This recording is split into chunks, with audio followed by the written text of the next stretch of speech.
Labas rytas, pirmadienio rytas. Ačiū, kad vėl sugrįžot į jau 11 vlogą. Tai yra pirmadienio rytas, išėjom pasivaikščiot ir vakar montavau praeitos savaitės vlogą.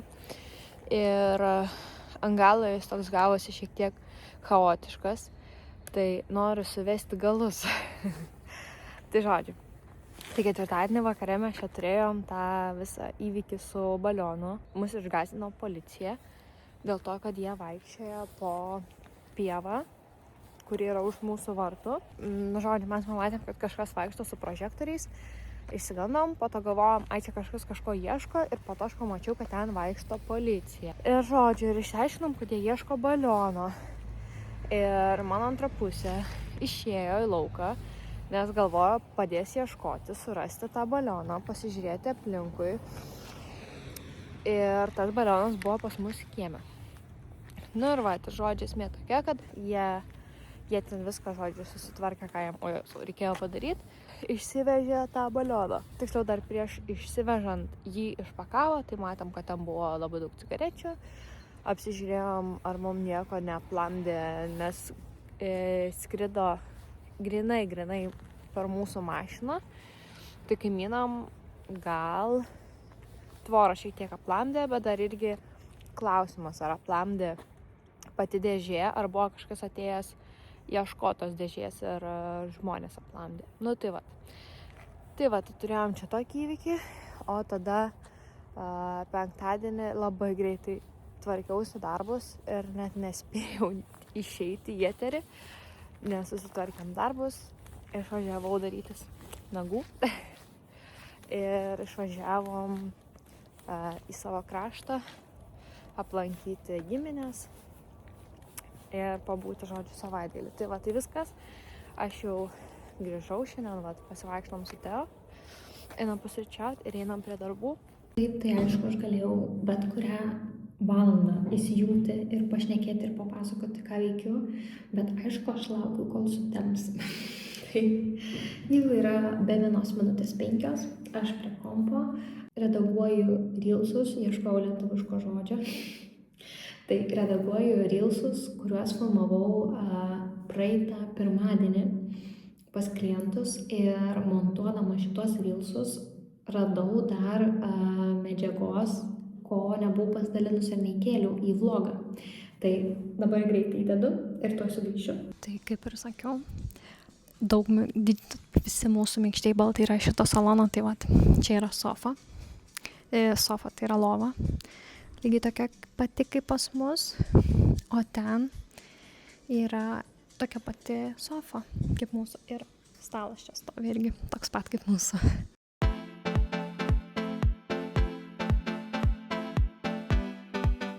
Ir ką dar norėjau papasakoti, tai aš šiandien, tiksliau vakar, įkėliau vlogą ir tam vlogė buvau įdėjus keletą kadrų, kuriuos buvau filmavusi praeitų metų lapkritį. Ir šiek tiek nepadariau įžangos, tai jeigu mane sekėt tuo metu Instagrame, tai žinot, apie ką kalbu. Jeigu nežinot, nesekėt, nematėt, tai aš praėjusi balandį lygtais ar kovą, buvau pasileidusi mokymų platformą ir birželio mėnesį ją buvau nusprendus uždaryti. Tiksliau paslėpti, kad ji nebūtų prieinama naujiem pirkėjam. Kodėl aš tai padariau? Dėl to, kad buvau labai užsidegus šitą idėją ir dar iki šiol ją tikiu, bet matyt nebuvo laikas ir vieta, nes buvo visko šią vasarą tiesiog per daug. Aš turėjau mokymų platformą, kuri buvo skirta drabužių prekiniams ženklams ir birželį nusprendžiau jos nebeplėtoti dėl to, kad supratau, kad man tai užtruks labai daug laiko ir pastangų, o aš to laiko ir pastangų nenoriu atimti iš esamų klientų. Ir aš turėjau apsispręsti arba čia. O kadangi ten buvo nauja, tai man buvo lengviau paleisti tą platformą, negu paleisti visus kitus darbus. Tai va, tai buvo mano toks sprendimas, nors jisai nelengvas ir tuo pačiu buvo tikrai daug visokių minčių, kad bet aš turiu daryti, aš jau paleidau, kaip čia dabar atrodys, jeigu nuspręsiu nebedaryti. Bet viskas labai greitai sukasi ir jeigu noriu toliau važiuoti, tai turiu priimti sprendimus. Tai va, tai čia įvedu tiems, kas žiūrėjo praeitą vlogą ir nesuprato, apie kokią aš ten platformą praeitą lapkritį kalbėjau, tai šiek tiek įžangos į tai.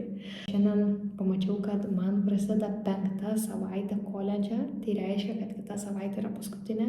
Neįsivaizduoju, kas laukia šią savaitę ir neįsivaizduoju, kaip čia toliau bus kitą savaitę. Antradienis. Žinot, ką čia reiškia? Turėjau jau susitikimą. Tai po pirmo susitikimo šiandien turėjau susipažinimą su vienu klientu nauja darbuotoja. Tai susipažinom, įvedžiau, ką mes darom su šitais klientais, kur aš prisidedu, ką aš darau, kokiais klausimais į mane kreiptis, kokiais klausimais aš į ją kreipsiuos. Tai susidėliojom šiek tiek taškus. Ir dabar dar persižiūriu, kas įvyko tol, kol buvau skambutyje. Ir eisiu į pažintinį skambutį. Tai turėsiu skambutį su potencialiais klientais, su kuriais nepavyko susiskambinti praeitą savaitę. Tai turėjom jau turėti skambutį, bet nepavyko, tai bandysim susikalbėti šį kartą. Tai šiaip atrodo labai fainas brandas, bet matysim, ar mums pavyks susikalbėti. Tai va, tai žodžiu, tai dar vienas tas susitikimas. Ir po to dar turiu paruošti vieną naujienlaiškį ir turiu pasiruošti susitikimui. Šiandien važiuoju po pietų pas Hušį. Tai apsitarsim dar šiek tiek pat lapkritį, kas dabar vyksta ir pasiplanuosim jau gruodį visą. Aš turėjau prieš tai pažintinį skambutį ir buvo labai faina kalbėti su potencialiais klientais, nes jie pasidalino, kad sako, mes labai norim dirbti su jumis ir žiūrėjau, matom ir labai norim būtent su jumis dirbti. Tai man toks pirmą kartą iš potencialių klientų per pažintinį skambutį sulaukiau tokio pasidalinimo, kad būtent einam pas jūs, ne dėl to, kad kažkas ten rekomendavo, kažką pasakė, bet patys žinom, žiauri matom ir būtent pas jūs norim. Žiauri faina. Aš jau mašinoje važiuosiu į susitikimą su kliente. Turėjau labai fainą skambutį su kolegė pažįstama bičiulė, kad ir kaip pavadinsi, niekaip nepagadinsi. Tai žodžiu, turėjau keletą klausimų dėl savo pačios augimo. Nes dabar esu tokiame etape, kai noriu augti, bet šiek tiek man reikia kryptingumo ir reikia šalia stiprios rankos, kad padėtų man augti. Tai va, tai turėjau šiek tiek klausimų, tai apsiklausinėjau. Mano derinukas. Man tai faina taip pasidalinti kažkaip, gal aš ir pati šiek tiek labiau pasistengiu. Tai šiandien galvojau, ką rengtis ir galvoju, neturiu jokio megztuko ir vis dėlto norėjau dėtis savo pilkus marškinėlius dryžuotus. Bet nesidėjau, tai užsidėjau baltą maikutę, tada megztuką ir švarką. Ir toks įdomus derinys gavos, toks nestandartinis, tarkim. Tai va, viską žodžiu važiuoju, galbūt kažko pasidalinsiu pas Sandrą, o galbūt ir ne, nes turim labai daug ką aptarti, apsikalbėti. Tai žodžiu, važiuoju. Šiaip po pietų raudonais žandais, bet šiandien nežinau, kas yra su žandais, dėl to, kad nuo pačio ryto labai man viskas kaista ir nosis kaista ir prieš tai vokai kaito ir dabar ir žandus nuėjo. Tai čia galbūt yra dėl tų visų kremų, vaistų, kuriuos naudoju. Bet ne apie šitai norėjau pasakyti, tai turėjau strateginį skambutį, tai ir dėl to tie raudoni žandai ir turėsiu antrą strateginį skambutį, kas man yra visiškai neaktualu, nes dažniausiai vienas strateginis projektas eina vienu metu. Tai man strategiją paruošti užtrunka mėnesį laiko ir dažniausiai apsiimu vienu projektu, jį padarau ir tada einu prie kito. O dabar turiu 2 projektus vienu metu, jie taip susidubliavo, bet abu labai faini projektai ir nenoriu jų paleisti. Tai šiek tiek versiuosi per save. Bet ir dar ne apie tai norėjau pasakyti. Norėjau parodyti, Vakar iš Hušį grįžau netuščiomis. Norėjau, jau važiuodama žinojau, kad norėsiu iš tos rūbus, kuriuos nusipirkau, pasimatuoti. Tai jeigu šiaip nežinot Hušį brendo, tai Sandra, šito brendo įkūrėja, šiaip yra mano kanale podcastas su Sandra, pats pirmas podcastas, tai galite pasižiūrėti, daugiau pasiklausyti, bet Sandra yra kūrėja, kuriai kokybė yra iš visų pusių. Jai yra svarbi ir audinys, ir jo ilgamžiškumas, ir modelis, ir kad modelį ilgai būtų galima nešioti, ne kažkas trendi. Ir Hušį visa filosofija yra labai aiškiai ir kryptingai sudėliota. Tai dėl to man labai patinka dirbti su Sandra, nes aš iš jos kaip ir iš asmenybės labai daug pasiimu ir net nėra ką kalbėti apie išdirbimą, apie visą kruopštumą ir panašiai, bet vis šį rudenį sugrįžau prie tokios problemos, kad nebeturiu plonų, lengvų megztukų, kuriuos žiemos sezonu galėčiau dėvėti vietoj marškinėlių. Tai vasarą mėgstu dėvėti tiesiog marškinėlius, bet žiemą noriu tokių lengvų megztukų. Ir aš jų visada turėdavau ir visada aš jų pirkdavau iš Zaros. Ir jie labai greitai nusidėvėdavo ir, nusiburbuluodavo, nusipumpuruodavo, žodžiu, nelabai kažką atrodydavo. Tai išsirinkau vieną megztuką iš Hušį ir jį pasimatavau ir man jis labai patiko. Tai aš jau esu šiek tiek pradraskiusi viską. Tai aišku, kad Sandra buvo viską gražiai supakavus, su lipdukais, su viskuo, žodžiu, siunta yra iškvepinta, žiauriai gerai kvepia, žiauriai skaniai kvepia ir man atrodo netgi vienais populiariais, nepopuliariais, bet žinomais kvepalais. Žiauriai gerai kvepia. Toks prabangus, šiek tiek saldus, bet žodžiu, labai geras kvapas. Bet ir ne apie tai. Tai pasiėmiau visiškai paprastą glaustinukę, nes aš savo glaustinukę tokią netyčia sugadinau. Išskalbiau su netyčia pilka maike, kuri dažė ir mano dažė visą tą palaidinę. Tai pasiėmiau iš Hušį dabar ir kas man labai patinka, kad atrodo, kad jinai yra paprasta palaidinė, stulpeliu, bet jinai laiko savo formą. Jinai nėra nei per stora, bet nėra ir skysta. Tai tas yra labai faina dėl to, kad su kažkokiais megztukais, kurie atsitraukia, su švarkais, su bet kokiu kitu rūbu, kuris užsimeta ant viršaus, tai tokios maikės labai gerai atrodo ir jos nenupigina viso įvaizdžio. Nes pavyzdžiui, kaip šita palaidinė, marškinėliai, tai jie neatrodo taip gerai, jie šiek tiek supaprastina įvaizdį, o tokios palaidinės tai ne.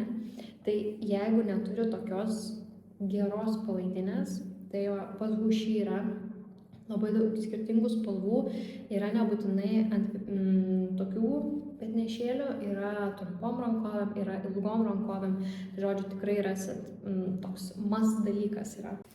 Ir štai tas megztukas. Tai, jisai vėlgi nėra per skystas, bet jis šiek tiek laiko formą, bet tuo pačiu viskas labai išdirbta.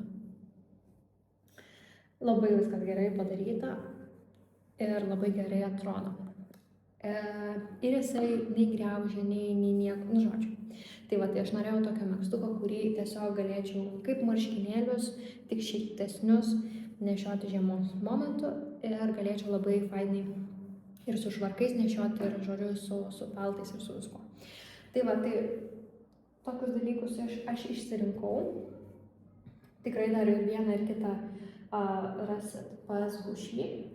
Tai jeigu jums įdomu ir nesate atradę brendo, kur galėtumėte ateiti viską nuo A iki Z nusipirkti, tai yra kelnės, palaidinė, glaustinukė, marškinius, megztuką, laisvalaikio treningus ir panašiai, tai Hushi yra tikrai tas brandas.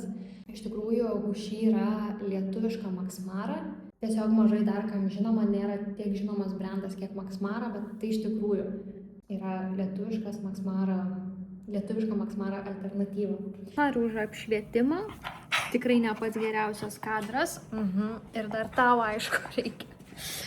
Bet pagalvojau, kad šiandien vis mažai išlindau ir šiaip visa ši savaitė antiek yra užimta.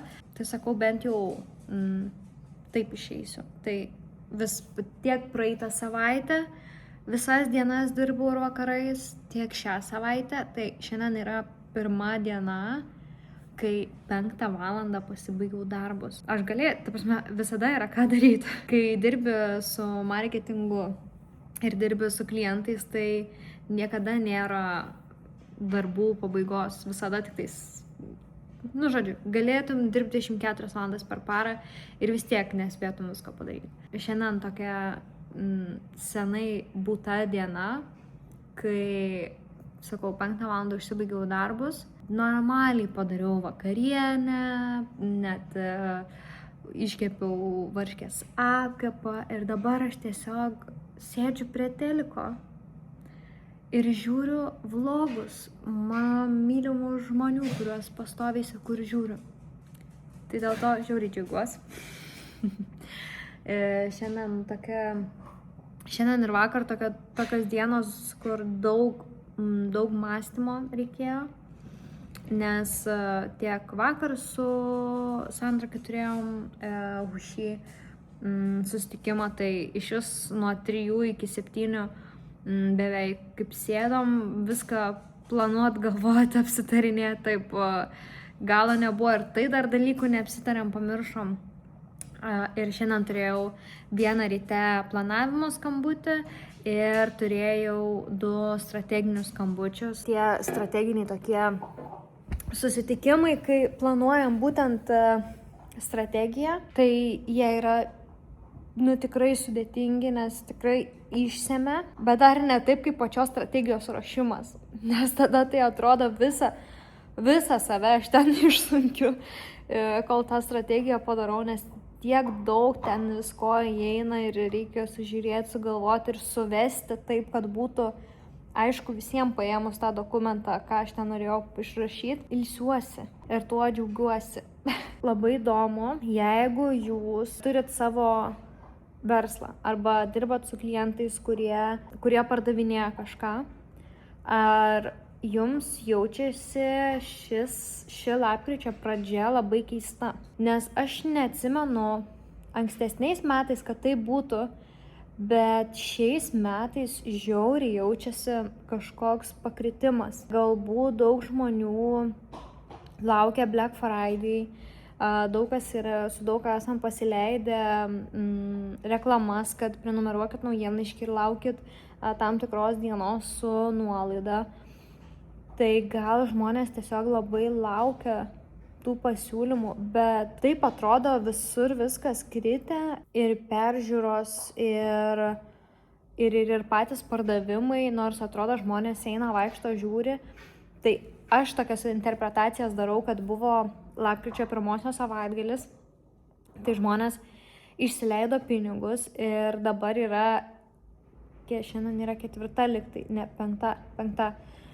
Lapkričio 5, tai galbūt žmonės dar nėra sulaukę algų ir tuo pačiu laukia, kol visi sumes visus Black Friday pasiūlymus ir tada pradės pirkti. Žiūriu, galvoju, sakau, neprisimenu, kad ankstesniais metais būtų toks, kad labai jaustusi ta lapkričio pradžia kitokia negu visas mėnuo arba, pavyzdžiui, spalis. Beje, ačiū Dorota.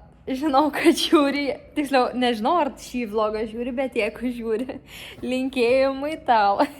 Man tai faina yra, kad aš galiu kažkam linkėjimus perdant, kad aš žinau, kas žiūri. Jeigu jūs žiūri šitos vlogus ir jums jie patinka, jums ir jie įdomus, informatyvus, kažką iš jų pasiimat ir žinot, kam irgi patiktų šitie vlogai, tai pasidalinkit labai prašau, dėl to, kad visos tos peržiūros, jūsų pasidalinimai, paspaudimai, pakomentavimai, tai yra kas veda į priekį. Būtent dėl to aš ir darau. Tai tam, kad galėtumėm čia suburti didesnę bendruomenę ir daryti didesnius, įdomesnius dalykus, tai pasidalinkit, jeigu manot, kad kažkam būtų įdomu. Arba pavyzdžiui, žinot, kad iš viso būtų žiauriai nerealu, jeigu galėtumėt pasidalinti, kur pavyzdžiui ir kada žiūrit vlogus. Tai čia tauras man šis smegenis susprogdintų, kad nes yra iš tikrųjų gana sudėtinga suvokti, kad kažkas įsijungia ir žiūri. Pasidalintumėt, kur ir kaip žiūrit, tai būtų žiauriai įdomu pamatyti ir pasižiūrėti. Tai va, tai jeigu žiūrite, jums įdomu, užduotėlė jums bus žiauriai dėkinga, ta prasme, jeigu kas nors pasidalintų, čia būtų wow tiesiog. Tai va, gerai, viskas. Aš išeinu ilsėtis ir sugrįšiu rytoj. Labas ketvirtadienis. Aš pradedu nuo tokio vaizdo.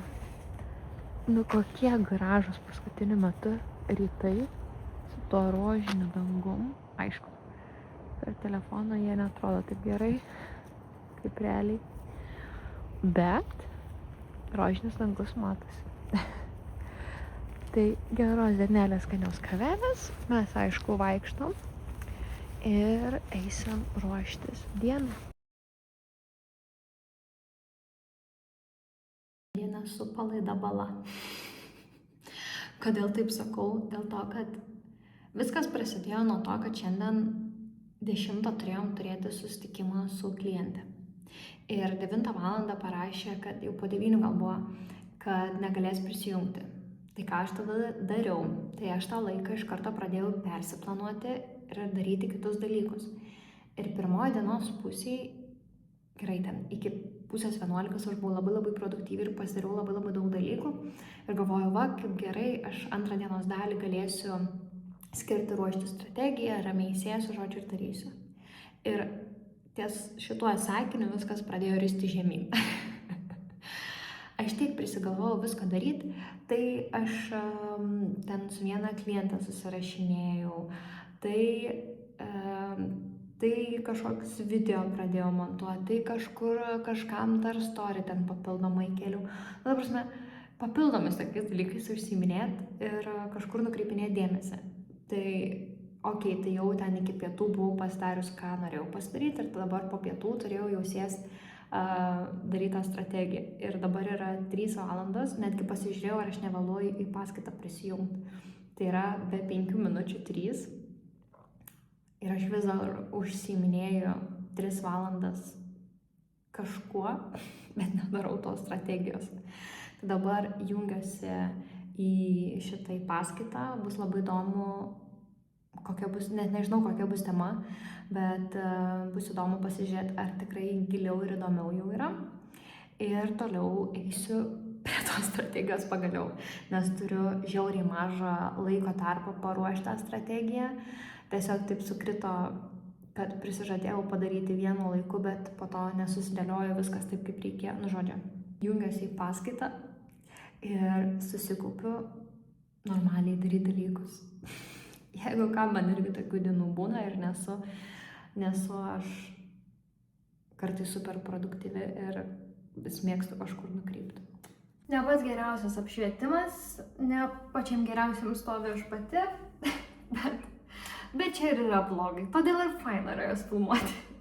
Žodžiu, ką aš darau, tai aš jau po darbų išspaudžiau kažkiek strategijos, bet nepušinau labai, sėsiu prie to rytoj nuo pačio ryto, bet vakarieniai sugalvojau pabandyti padaryti pizzą. Tai aš jau esu rodžius vloguose, kad vis darau iš grūdėtos varškės beigelius, kurie neatrodo kaip beigeliai, bet yra skanus. Ir dabar darau ne beigelius, o darysiu picos padą ir bandysiu iškepti pizzą. Tai, šiaip neturėtų būti labai sudėtinga ir turėtų čia viskas gerai gautis, tai, žodžiu, bandau. Tai, ne pats gražiausias vaizdas, bet, žodžiu, grūdėta varškė, kiaušiniai, šiek tiek miltų, Ir viskas, ir tada formuosiu padą, dėsiu į kepti ir po to uždėsiu visus norimus ingredientus. Ir, žodžiu, matysiu, kas gausis. Man čia patinka pasibandyti tokius visokius receptus, bet man svarbiausia, kad jie būtų nesudėtingi. Galbūt, jeigu... koks čia būtų lietuviškas žodis? Jeigu gražiai apetityvnai atrodys, tai tada parodys. Labas, penktadienis. Labai greitai ši savaitė praėjo, tai dabar net galvojau čia sveikintis su ketvirtadieniu, su penktadieniu. Nebežinau jau kur diena. Tai ką, mes vėl lauke. Ir šiąnakt buvo nekokia naktis. Dėl to, kad Teo sugalvojo parėkaut naktį ir gauti dėmesio. Nes jis jau 12 buvo išsimiegojęs, nesgi pilnatis, tai laukia beveik šviesu. Tai nebuvo taip gerai išsimiegota, buvo prasibūsta. Ir eita žiūrėti, kas darosi. Ir šiandien toks rytas, toks pūkį. Visas rūke paskendęs. Jau nebėra rožinio dangų. Tai va, einam pasivaikščiot, eisim darbuotis. Dar šiandien laukia ir vienas susitikimas su klientais. Ir važiuosiu darytis tyrimus per pietus. Tai dar vienas priminimas jums. Jeigu nesat pasidarę privalomų tyrimų, tai reikia. Tai va, tokie laukia šiandien darbai ir reikalai. Nežinau, kiek šiandien išeisiu, nes reikės daug dalykų pasidaryti. Ir va, tas išvažiavimas bus, o savaitgalį turėsim svečių. Tai irgi toks nedarbingas bus savaitgalis. Tai galbūt irgi nebus ką parodyti. Jeigu aš jau nebesugrįžčiau, tai kaip visada žiauriai noriu padėkoti, kad žiūrit.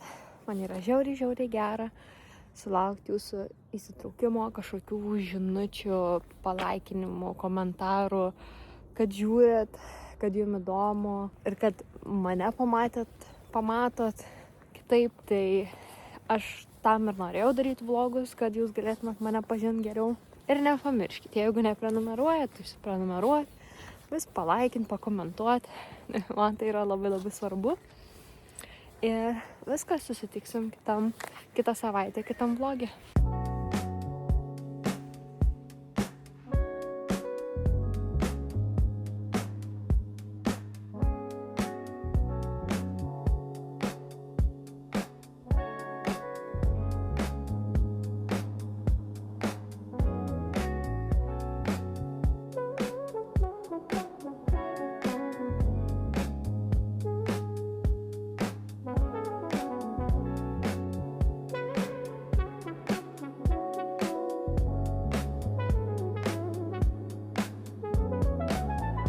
Tokį pat